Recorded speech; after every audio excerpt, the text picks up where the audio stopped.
22-ci sualın həlli ilə tanış olaq. Bizdə 1, 0, 0 16-lıq say sistemində çıx, 1, 0, 8-li say sistemində çıx, 1, 2-li say sistemində ifadəsinin qiymətini hesablayın soruşulur. Bu sualı həll etmək üçün biz müxtəlif üsullardan istifadə edə bilərik.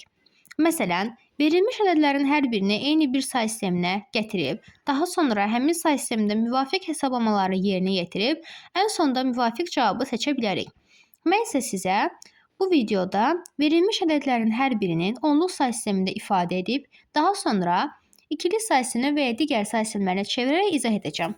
İndi isə sualın həlli ilə tanış olaq. Bizə 1, 0, 0 16-lıq say sistemində və daha sonra 1, 0, 8-li say sistemində və 1, 2-li say sistemində ədədlərinin fərqinin qiyməti soruşulur. Əvvəlki videolardan da bizə məlum olduğu kimi, bu tip sualları həll etmək üçün biz nömrələnmə metodundan istifadə etməliyik. Bəs nömrələnmə metodu nədir? Nömrələnmə metodunda sağdan başlayaraq verilmiş ədədlərin hər biri nömrələnir və nömrələməyə sıfırdan başlamalıyıq. Yəni 0, 1 və 2. Əvvəlki videolardan da məlum olduğu kimi, nömrələnmə metodunda bizə sıfırların heç bir əhəmiyyəti yoxdur. Çünki sıfıra vurma zamanı əməliyyatın cavabı sonunda 0 alınır. Bizə burada əsas qiymət kəsb edənlər 1 əmsallardır. İndi isə yazaq. 1 vurulsun 16 üstü 2 bizə cavab olaraq 256 geri qaytarır. 1, 0, 8-li say sistemində 0, 1, yenidən 0-ın heç bir əhəmiyyəti yoxdur. Yazırıq. 1 vur 8 üstü 1 bizə cavabı 8 qaytarır. 1, 2-li say sistemində isə cavab yenidən 1 alınır. 1 onluq say sistemində. İndi isə verilmiş qiymətləri hesablayaq.